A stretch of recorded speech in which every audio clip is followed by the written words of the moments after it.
how's the anxiety this morning? Ultimate testing results.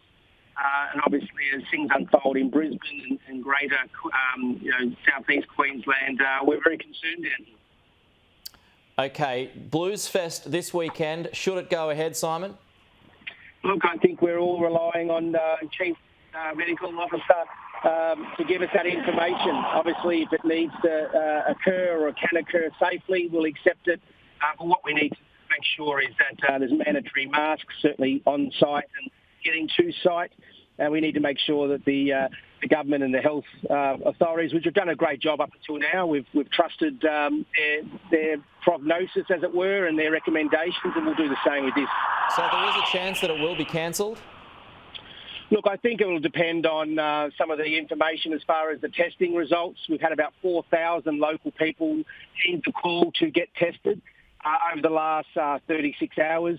I think so far we haven't had a positive result, but we'll learn more about that mid-morning, and obviously we'll respond then. So clearly, if there's a lot of cases and southeast Queensland just over our border explodes a bit, I would expect the government to perhaps relook at it. Yeah. So, I mean, but there is a chance that it might not go ahead, which would be a huge blow. Yeah, look, I mean, the organisers are probably taking a financial hit even to put it on in the first place, but they wanted to support the music industry and all the jobs that it creates for Byron. So their COVID safety plan on site is fantastic. The only concern, of course, we've got is the maybe 5,000 southeast Queensland ticket holders and whether they will not come.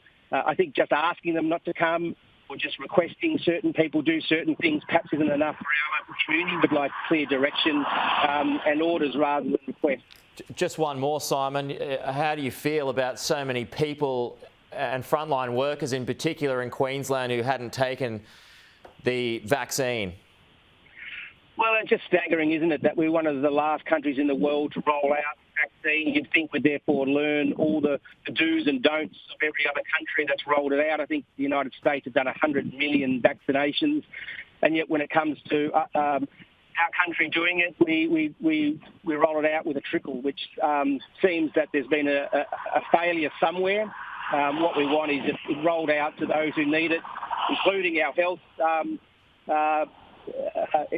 heroes, really. But really, I think there's got to be some cause of reflection as to what's who's ballsed it up and why. Okay, Simon Richardson, thanks for persisting this morning, and we will be watching, of course, a watching brief on what the Premier does later on this morning with her latest announcements.